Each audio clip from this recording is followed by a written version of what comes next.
Welcome to today's Explainer, everyone. I'm so glad you're here. Today, we're taking a really fascinating look at the true architecture of a successful business. We're going to explore how thriving organizations don't just happen by accident. They are carefully and strategically built from the ground up. And the single most important material in that entire construction, it's absolutely the people. So get comfortable and let's dive into the blueprint of strategic human resource planning. Here is our roadmap for today. We're going to cover 5 key areas: bridging the strategic chasm, moving from vision to execution, navigating the pressures and the talent paradox, laying down the foundation of human capital, and finally, we'll wrap up with the HRP Agile Lifecycle. All right, let's jump straight into part 1, bridging the strategic chasm. Imagine, just for a second, that you've been tasked with building this massive, towering skyscraper. You pour the foundation, you get the scaffolding up, but halfway through the build, you realize your blueprints are totally incomplete. You know exactly what the finished building is supposed to look like, but you don't know what materials go where. Well, this is exactly what happens when a business faces a strategic chasm. On one side, you have your current capabilities, and way over on the other, your future objectives. Without a proper blueprint, ambition just outpaces reality. The bridge crumbles, and growth completely stagnates. So, how do we fix that broken bridge? Let's establish some foundational vocabulary. What exactly is human resource planning, or HRP? If we distill down the major academic theories, it really just comes down to the calculated planning of both what we need and what we already have. It's all about timing. It's ensuring that the right number of qualified people are available at the exact right times to meet the company's needs. The goal here is maximizing long-term benefits for the company while also providing genuine satisfaction for the individuals doing the work. Think of human resource planning as the actual physical bridge. It takes those big, abstract corporate goals and securely connects our current realities to our future objectives. By effectively forecasting the exact kind of human talent we're going to need down the line, HRP acts as the steel beams supporting the organization's journey right across that strategic chasm we just talked about. Moving right along to Section 2, from vision to execution. To actually build this sturdy bridge in the real world, a business strategy can't just float in the clouds. Those broad, long-term goals sit at the very top of the company, kind of like a protective roof over the whole structure. But they absolutely rely on crucial layers of support beneath them to reach the ground level where the real execution happens on a daily basis. You might want to jot this sequence down, because it's a great way to visualize the structure. We have 3 tiers. Tier 1 is the organizational strategic plan. These are your massive, long-term objectives, what the business wants to achieve over, say, the next 5 years. Then Tier 2 is the HRM strategic plan. This is where those grand corporate ambitions are translated directly into people-centric requirements. And finally, Tier 3 is the foundational HR strategy and planning. This is the daily, granular operation. It's the specific step-by-step implementation path carried out to actually hit those Tier 1 objectives.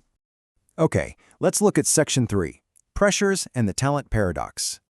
Now, in a perfect world, building that 3-tier structure would be a breeze, right? But the reality is, an enterprise does not exist in a vacuum. It's essentially sitting inside a pressure cooker. It's constantly being squeezed by these massive, heavy external forces pointing directly at it from all sides. Let's break those forces down. You've got market forces. Think shifting demographics or a really severe skills gap in the labor pool. Then there are regulatory forces. We are well past the old days of easy hiring and firing. Today, there are important legislative controls and affirmative action requirements, which means scaling a workforce down can be quite difficult. And of course, we have structural forces. This is primarily rapid technological change causing job redundancy, combined with the immense amount of lead time it actually takes to select, train, and deploy new staff. So, considering all that pressure, I want to pose a question to you all. It's a true modern paradox. Why is it that during times of high general unemployment, when the market seems totally flooded with available people, companies still complain that they cannot find the exact talent they need to grow? Think about that for a second. How is that possible? Well, the answer is what we call the talent paradox. You see, high general unemployment creates a false sense of security. Just because there's an abundance of available labor doesn't mean you have a buyer's market, not unless you engage in highly specific planning. The real issue is specialized shortages. As organizations grow more complex, highly specialized talent becomes incredibly scarce. Human resource planning is built for precision, not just volume. Losing even one single employee with highly specific, scarce talents creates an immediate, painful deficit for the whole organization. Which brings us to Section 4, the foundation of human capital. So we've identified the chasm, the intense pressures, and the paradox. How do companies actually reinforce their structures against these external forces? They rely on 3 core pillars of organizational success. First up is strategic agility. This means having succession planning in place, identifying and training your stars so they can seamlessly step into leadership roles, and prepping staff for job rotations. Second is operational efficiency, which is all about anticipating needs to optimize your supply and providing solid data for strategic moves.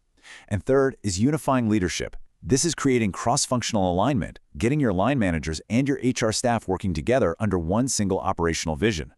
When those 3 pillars are solid, your HR strategy can actively pursue 5 core objectives. A truly effective strategy revolves around forecasting future requirements, maintaining effective change management so you can reallocate staff when the environment fluctuates, actually realizing those big organizational goals, mapping out clear promotion paths for your employees, and maximizing overall HR effectiveness by clearly identifying where you have surpluses and where you have deficits. Now, I really want you to pay close attention to this next concept because, honestly, it's usually the big aha moment of the entire semester.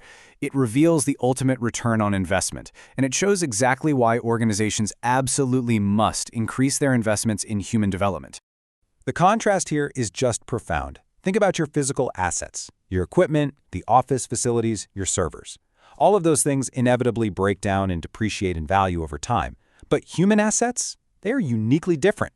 An employee who improves their skills and talents through time and training actually appreciates in value. They literally become a compounding addition to the company, driving both short-term wins and long-term enterprise performance. Finally, let's look at Section 5, the HRP Agile Lifecycle. We've talked a whole lot about blueprints and bridges today, but there's one massive difference between a physical bridge and an organizational one. A human blueprint is never actually finished. Human resource planning is a continuous, infinite loop. It has to be, in order to account for constant external shifts, things like the economy, seasonality, cultural shifts, and those legal regulations we talked about earlier. This life cycle moves sequentially through 4 distinct stages. First, you connect. You align your HR plan tightly with a broader business plan. Then you measure, which means setting precise, quantifiable targets. For example, instead of a vague, unhelpful goal like, we need to meet hiring demands, you get specific. Based on our Q3 sales estimates, we will hire exactly 10 people this quarter. Next, you monitor. You stay incredibly vigilant on legal changes, like minimum wage hikes that might impact the budget. And finally, you adapt. You have to treat the plan as a dynamic, living document. If those sales predictions were overstated, you pivot quickly so you don't end up holding unneeded staff. Then the loop starts right back at the beginning. And that brings us to our completed blueprint. If you only remember one formula from today's explainer, make it this one. Accurate forecasting plus agile adaptation plus human investment equals strategic HR planning. Ultimately, strategic HR planning is the vital architecture required to move your organization from its present reality to its maximum future potential. So, as you step into your future roles as business leaders and architects of your own teams, I want to leave you with this question. Are you just going to build a static structure, or are you going to truly invest in the people who will actually keep the bridge standing when the storm hits? Thank you so much for joining me for this explainer today. Keep learning, and I will see you all next time.